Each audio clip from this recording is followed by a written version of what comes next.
5 battles where the underdog won.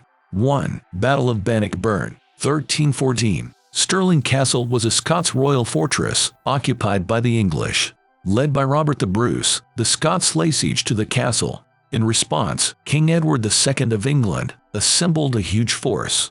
Up to 25,000 English men and 2,000 horses marched into Scotland. Bruce only had 6,000 Scottish soldiers, divided into 3 contingents. On the first day of the battle, he personally killed Sir Henry de Bohun.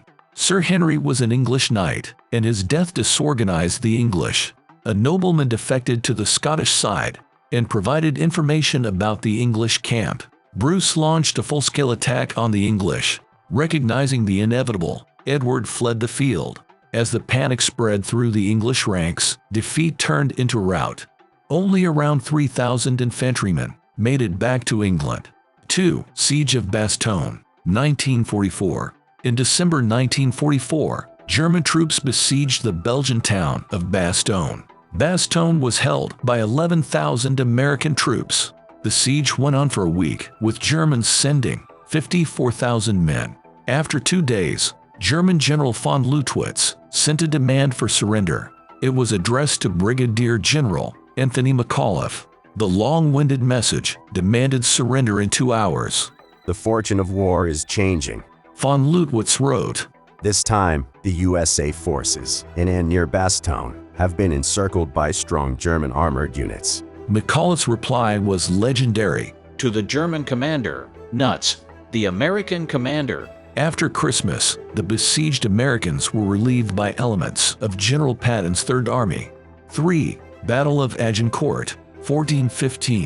In 1415, England decided to attack France. This was part of the 100 Years' War hostilities. King Henry V and 6,000 men marched through Normandy. They were met by a 36,000-strong French force.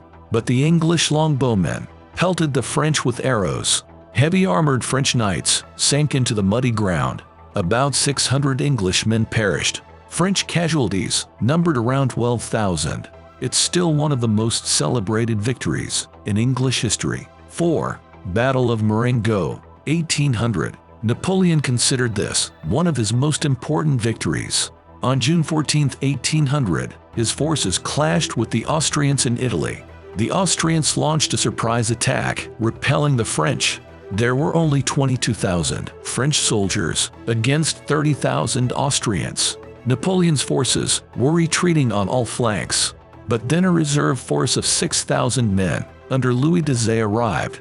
The counterattack demoralized the near-victorious Austrian army. 6,000 Austrians were killed or injured, and 8,000 more were captured.